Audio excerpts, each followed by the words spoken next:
The golfer and the caddy spend many hours in one another's company, but what's the key ingredient to a successful partnership? No longer viewed as mere bag carriers, the modern golfer's success is interwoven with having a great caddy, and preparation is key. Well, a tournament for the player starts on a Thursday, but for a caddy it starts Tuesday morning most of the times for me. I'll be at the course at 6 o'clock. You buy a yardage book that gives you the layout of the course, but then it takes me about 4.5 to 5 hours to go do the course.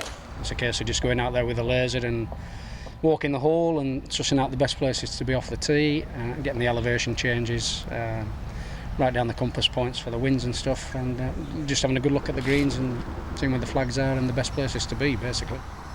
First thing I do when we get to the range in the morning before the tournament round starts is I'll prepare Jeeves' drink. It's like a rehydration drink, so I'll do that first, and then I'll put the pin positions in my book. And then as Jeeves goes through his routine, I'll be cleaning the clubs, I'll be doing the grips, and I'll be getting everything ready. I'll get there on Tuesday afternoon. She's got the locker ready, the clubs are ready, she's seen the golf course, and we just walk out of the locker room onto the driving range and we start practicing. I take 12 golf balls every round. I would definitely put the 2 waterproof suits in. I would put an extra couple of towels in. Make sure the brolly's in the bag. Make sure he's got everything in the golf bag, make sure his clubs are clean the grips. You know, you don't want slippy grips. 2 bottles of water has got to be there all the time. Headache pills. I've got plasters, new shoes out of the box. They put them on, they go play 8 holes, you've got to have plasters. That's about it. It's a full bag, and obviously the clubs have got to be there all the time. So how much can the caddies get involved on a technical level? Lee's very clued up with his own swing. I'll mention things from time to time, but you know, basically with his setup and stuff, I don't get too involved with his swing.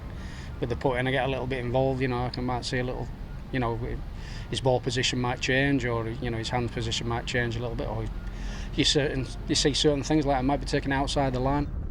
You know, playing with him day in and day out, being there every time his coach works with him, you pick up a lot of things, you know, and on course, the coach are not there, so you the coach's eyes on the golf course.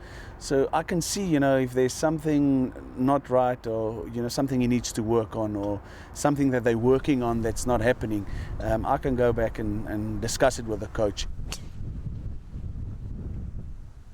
I'll just carrying the bag and being a court jester and keeping him happy and making sure he's got the right club. But yeah, the psychology of things, you know when to say something and when not. You know, it's, you know, if you've been caddying a couple of years, it's very difficult to say to the world's number 1 or 2 player, whatever it is. You know, it's try and tell them how to play or whatever. But you know, when you've been around a long time, you know when the right time to say something, and you know when to shut up, because sometimes they just don't want to hear it.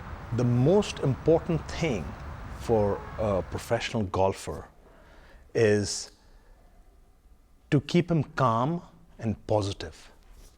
And I think she's the best at it. And she understands my temperament really well. She knows what I like. She knows what she has to say at what time. I think she's a very smart girl. Especially when I've hit a shot which is not in the fairway, she would always make a positive comment. She would say, never mind, next time more routine. Let's go out there and try to make the most out of it. So that's very positive. It's like a challenge. The challenge sometimes for the caddy is sensing their players' emotions. You know, if he's still in the tournament and you can fight back, then you talk to him, you try and get him positive again. But if he's really out of it and he's not in the mood, then it's probably a good thing just to let him go. He's thinking you're trying something silly, then you know, you speak up. And you know, other times you want him to stay quiet and just trust yourself. So yeah, it's a fine balance between the two, but you know, we get there.